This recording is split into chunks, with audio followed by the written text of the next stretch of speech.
थाइसोनेप्टेरिया एक ऐसा कीट है जो हमारी मिर्च की फसल पे लग जाए तो उसका उत्पादन आधा कर देगा, यहाँ तक कि हमारी फसल को भी जो हाइट है उसको वही का वहीं रोक देगा। अब इस कीट का मैंने साइंटिफिक नाम बताया, ये हम इसको नॉर्मली बोलते हैं थ्रिप्स। ये जो थ्रिप्स है मिर्ची के पत्तों पर किस प्रकार अटैक करती है, तो देख पा रहे हैं कि जैसे आपके शुरुआती दौर में पत्ते इस प्रकार होते हैं और जैसे ही थ्रिप्स का अटैक होता है तो ये पत्ते ऐसे मुड़ने लग जाते हैं या नाव आकार के हो जाते हैं, सिकुड़ने लग जाते हैं। अब ये क्या होती है कि आपके पत्तों पर पहले यहाँ पर लगती है, इनका रस चूसने लगती है और धीरे धीरे पत्तों को सिकुड़ते हुए ऐसा छोटा कर देती है। अब इसकी रोकथाम कैसे करनी है, किसान भाइयों ध्यान रखिए कि इसकी रोकथाम में शुरुआत से ही करनी है जब आपकी फसल छोटी होती है और लगातार 8 से 12 दिनों में हमें स्प्रे करते रहना चाहिए फसल पर।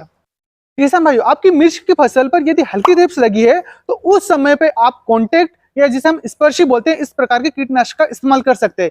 वहीं आपकी फसल पर यदि मध्यम प्रकार की थ्रिप्स लगी हुई है तो वहां पर आप सिस्टेमिक या जिसे हम बोलते हैं अंतर प्रवाही कीटनाशक का इस्तेमाल कर सकते हैं। और यदि आपकी फसल पर अत्यधिक थ्रिप्स लगी हुई है तो वहां पर दोनों प्रकार के मिक्सचर आते हैं दवाइयों के, स्पर्शी और अंतर प्रवाही।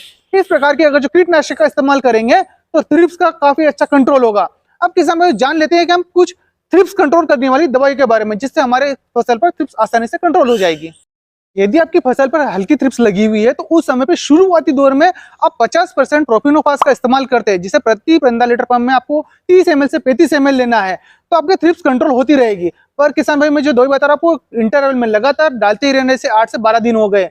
यदि आप इसका इस्तेमाल नहीं कर रहे हैं तो वहां पर इमिडाक्लोप्रिड 23% आती बायर कंपनी का वह प्रतिपंप आपको 10 ml से ले जाके 15 ml तक इस्तेमाल करेंगे तो भी काफी अच्छा थ्रिप्स का कंट्रोल हो जाएगा। यदि आप ये दोनों दवा इस्तेमाल नहीं कर रहे हैं तो आप फिप्रोनिल 5% आता है इसका इस्तेमाल कर सकते हैं। यह हमें प्रति पंप 30 ml से 35 ml डालना है, तो इससे भी आपकी थ्रिप्स मिर्च की फसल पर काफी अच्छी कंट्रोल हो जाएगी।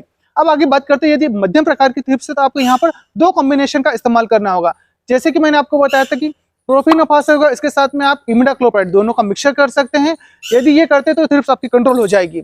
अगर जो थोड़ी और थ्रिप्स बड़ी हुई है तो आप प्रोफिनोफास, इमिडा और फिप्रोनिल तीनों का मिक्सचर करके अगर जो इस्तेमाल करते हैं तो भी आपकी थ्रिप्स काफी अच्छे कंट्रोल हो जाएगी। अब किसान भाइयों अगर जो हेवी थ्रिप्स लगी हुई है, ज्यादा मात्रा में थ्रिप्स लगी है, तो जैसे घड़ा कंपनी का आता है पोलिस या फिर बायर कंपनी का आता है लिसेंटा, इन दोनों में 40% फिप्रोनिल और 40% इमिडाक्लोप्रिड आता है, जिसका आपको डोज लेना प्रति 15 लीटर पंप में 10 ml से ले जाके 12 ml तक ये इस्तेमाल करते हैं तो आपकी थ्रिप्स बहुत अच्छी कंट्रोल हो जाएगी। अगर जो इसके साथ में कॉम्बिनेशन और मिक्स कर लेते हैं आप, जैसा होता है इसमें प्रोफिनोफास 50% वाला आता है जिसे हमें प्रति 15 लीटर पंप 30 ml मिलाना है।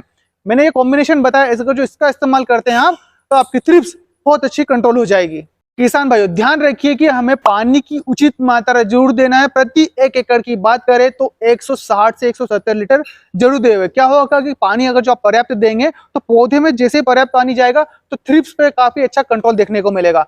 अब वैसे में दवाई जो मैंने आपको बताई है इससे तो आपकी थ्रिप्स कंट्रोल हो जाएगी, पर यदि अत्यधिक थ्रिप्स लगी हुई कंट्रोल नहीं हो रही है तो आप यहाँ पर जंप का इस्तेमाल कर सकते हैं जिसमें फिप्रोनिल 80% आता है और प्रोंट का इस्तेमाल कर सकते हैं जिसमें इमिडाक्लोप्रिड 70% आता है। इन दोनों का कॉम्बिनेशन डालना है, पर आपको यह 3 ग्राम प्रति 15 लीटर पंप डालना है और चिपको का जरूर इस्तेमाल करें। किसान भाई आपको जो डोज बताएगा वही डाले, अनुशंसित डोज जरूर डाले। यदि डोज की मात्रा अत्यधिक कर दी तो आपकी फसल पर इसका उल्टा असर देखने को मिलेगा।